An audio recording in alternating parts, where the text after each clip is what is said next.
ሰላም እንዴት አላችሁ? እኔ ኃይሌ ነኝ። ዛሬ ደግሞ ስለ ስቲል ኒድ እናወራለን። ፖፖ ላይቭ ስትሪም አፕ ላይ ስቲል ኒድ የሚመለከተው ሴቶችን ነው። ስለዚህ ስለ ስቲል ኒድ ዛሬ አጠር አድርገን በደንብ እናብራራለን።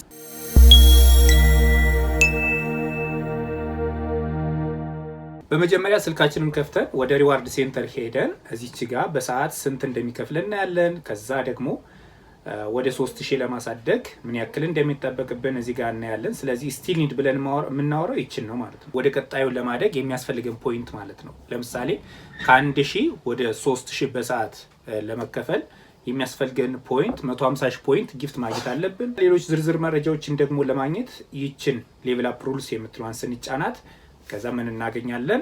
እዚች ጋር ሌቭል ታስክስ የሚል አለ። ስለዚህ ከአይ እስከ ኤስ ድረስ ይሄን አይታችሁት ከሆነ ከአይ እስከ ኤስ ድረስ ደረጃዎች አሏቸው። 150 ፖይንት ጊፍት ስታገኙ 3000 በሰዓት ታገኛላችሁ። ከዛ 3000 ፖይንት ጊፍት ስታገኙ በሳምንት ውስጥ ከዛ 5000 ፐር ሃወር እያለ ይቀጥላል ማለት ነው። ዋናው ጥያቄ ይሄ አይደለም።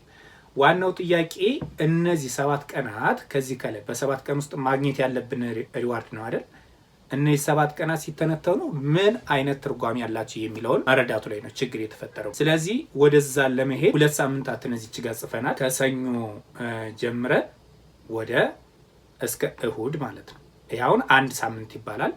አሁን በእነዚህ ሰኞ ቀን 20000 ማክሰኞ ቀን እንበል ነው ምሳሌ ነው የሰጠኋችሁ። ስለዚህ 20000 ከዛ እሁድ ለት ደግሞ 30000 ብታገኙ ስለዚህ ከሰኞ እስከ እሁድ 1 ሳምንት ነው አይደል?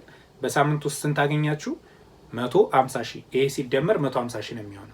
ስለዚህ ይሄ 150000 ይሄ ያገኛችሁት በሳምንት ውስጥ ያገኛችሁት 150000 7 ቀን የምንለው እሁድ ላይ ብንሆን 7 ቀን የምንለው እሁድንና ወደ ኋላ ያሉትን 6 ቀናቶች ነው። እሁድንና ወደ ኋላ ያሉትን 6 ቀናቶች ነው።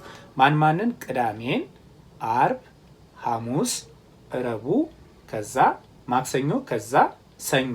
አሁን 7 ቀን ሆነ። ስለዚህ እሁድን ጨምሮ ስንት እናገኛለን? አሁን በሰዓት 3000 እናገኛለን። ከዛ ለ2 ሰዓት ላይ ስንገባ ደግሞ ስንት እናገኛለን? 6000 እናገኛለን ማለት ነው። አሁን ይሄ ነው። አሁን ወደ ሰኞ ስንሄድ ወደዚህኛው ወደሚቀጥለው ሳምንት ሰኞ ስንሄድ ምን ማግኘት አለብን? ይችን 20000 ማግኘት አለብን። ለምን? ሰኞ ላይ የተቀያየርናት ይቺ 20000 አለች አይደለ? ይቺ 20000 አንድ ቀን ስንሻገር ወደ ኋላ ትጣላለች። ለምን ቢባል ከሰኞ እስከ ሰኞ ስንት ቀን ሆነ? 8 ቀን ማለት ነው። እኛ ግን የተባልነው 7 ቀን የተባልነው። ስለዚህ ሰኞ ስንሄድ ይችን 20000 የምናገኝ ከሆነ 3000 በሰዓታችን ይቀጥላል ማለት ነው። ምክንያቱም ሰኞ ላይ ሆነን ሳምንት የሚባሉት ሰኞንና ወደ ኋላ ያሉትን ማንን 6 ቀናትን ሰኞ ስንሆን ደግሞ እዚህ ሰኞ ላይ ስንሆን ወደ ኋላ ያሉትን ስንት ቀናት? 6 ቀናት። እሁድ 1፣ ቅዳሜ 2፣ አርብ 3፣ ሐሙስ 4፣ ረቡዕ 5፣ ከዛ ማክሰኞ 6። እዚህ ጋር ብንሆን 7ኛ ልንገባ ነው። አሁን እዚህ ጋር ብንደርስ 7ኛ ልንገባ ነው። ስለዚህ ሰኞ ወደቀች ማለት ነው። ምክንያቱም 7 ቀን የሚባለው ያለንበት ቀንና ወደ ኋላ ያሉት 6 ቀናት ነው። ስለዚህ ሰኞ ላይ ስንሆን ሰኞና ወደ ኋላ ያሉት 6 ቀናት ናቸው። ስለዚህ ምንድን ማድረግ አለብን? ከሰኞ ወደ ኋላ 6 ቀናት እንቆጥራለን። እሁድ፣ ቅዳሜ፣ አርብ፣ ሐሙስ፣ ረቡዕና ማክሰኞ። ማን ወደቀች? ሰኞ ወደቀች። ስለዚህ ሰኞ ቀን 20000 የማናገኝ ከሆነ 3000 አይቀጥልም ማለት ነው። 3000 አይቀጥልም ማለት ነው። ይሄንን ያዙልኝ። አሁን ደግሞ ወደ ማክሰኞ ተሸጋገር። ወደ ማክሰኞ ስንሸጋገር የማክሰኞ ሳምንት ማለት ማክሰኞንና ወደ ኋላ ያሉትን ማንን ስንት ቀናት? 6 ቀናት ማለት ነው። በአረንጓዴ እናርገውና ማክሰኞ ላይ ስንሆን ሳምንት የሚባለው ማክሰኞና ወደ ኋላ ያሉ 7 ቀናት ማለት ነው። ስለዚህ ማክሰኞ ላይ ነን። ስለዚህ ወደ ኋላ ያሉ 6 ቀናት እንቁጠር። ሰኞ 1፣ እሁድ 2፣ ቅዳሜ 3፣ አርብ 4፣ ሐሙስ 5፣ ረቡዕ 6፣ ከዛ ማክሰኞ ካልን 8ኛ ቀን ሊሆን ነው። ከማክሰኞ እስከ ማክሰኞ ስንት ቀን ስለሆነ? 8 ቀን ስለሆነ። ስለዚህ ማክሰኞ ላይ ስንገባ ማክሰኞ ደግሞ ስለተጣለች ምን ማድረግ አለብን? ማክሰኞ ላይ የተቀያየርናት ይችን 20000 እዚህ ጋር መቀየር አለብን ማለት ነው። 20000ዋን እዚህ ጋር መቀየር አለብን። አሁን ደግሞ ወደ ሮብ ስንሸጋገር ምን ማድረግ አለብን? ሮብንና ወደ ኋላ ያሉት 6 ቀናት ማለት ናቸው አይደል? ስለዚህ ምን ማድረግ አለብን? አሁን በሌላ ቀለም ላድርገውና ሮብ ላይ ስንሆን ደግሞ ሮብና ወደ ኋላ ያሉት ስንት ቀናት? 6 ቀናት። ሮብ ላይ ነው ያለነው። አሁን ወደ ኋላ ያሉትን ደግሞ 6 ቀናት ማክሰኞ 1፣ ሰኞ 2፣ እሁድ 3፣ ቅዳሜ 4፣ አርብ 5፣ ሐሙስ 6። ስለ 6 ሞላ። ማን ተጣለች? ሮብ ተጣለች ማለት ነው።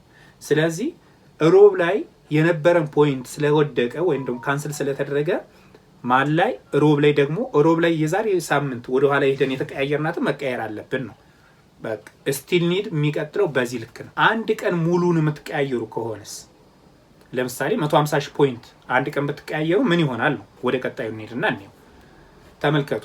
ሰኞ ቀን 150 ሺህ ፖይንት ብትቀያየሩ እዚህ ጋር ያለ 150 ሺህ ፖይንት ብትቀያየሩ ወይም ደግሞ ብታገኙ እስከ መቼ ያስኬዳቸዋል? እስከ እሁድ ድረስ ያስኬዳቸዋል። እስከ እሁድ ድረስ ያስኬዳችሁና ከዛ ሰኞ ሲመጣ ሰኞ ላይ የነበራችሁ ካንስል ይሆናል። ስለዚህ እንዲቀጥል ሰኞ ላይ ስንት መሆን ማግኘት አለባችሁ? 150 ሺህ ማግኘት አለባችሁ ማለት ነው። 150 ሺህ ማግኘት አለባችሁ። ተመልከቱ። ሰኞ የነበራችሁ ከሰኞ እስከ ሰኞ 8 ቀን ነው አይደል? ከሰኞ እስከ እሁድ ግን 7 ቀን ነው። ለ7 ቀን ያስቀጥላችኋል። አንድ ቀን ሙሉን ካገኛችሁ ማለት ነው። 150 ሺውን አንድ ቀን ካገኛችሁ። ስለዚህ እስከ እሁድ ትቀጥላላችሁ። ወደ ሰኞ ስትገቡ ግን ምን ማድረግ አለባችሁ? ሰኞ 150 ሺህ ማግኘት አለባችሁ። ማክሰኞ 150 ሺህ ብታገኙስ ከዛ እስከ መቼ ያስኬዳችኋል? እስከ ሰኞ ያስኬዳችኋል። ከዛ ማክሰኞ ላይ 150 ሺውን መቀየር አለባችሁ አንድ ቀን ሙሉን የምትቀያየሩ ከሆነ። ስለዚህ ስቲል ኒድ ይሄንን ይመስላል። ስቲል ኒድ ላይ ግንዛቤያችሁን የበለጠ ማሳደግ የምትፈልጉት ሰዎች ቪዲዮውን ደጋግማችሁ እዩ። ተጨማሪ ቪዲዮ ስለቅ ቀድሞ እንዲደርሳችሁ ሰብስክራይብ አድርጋችሁ የደወል ምልክቷን መጫናችሁ እንዳትረሱ። መልካም ጊዜ ነው።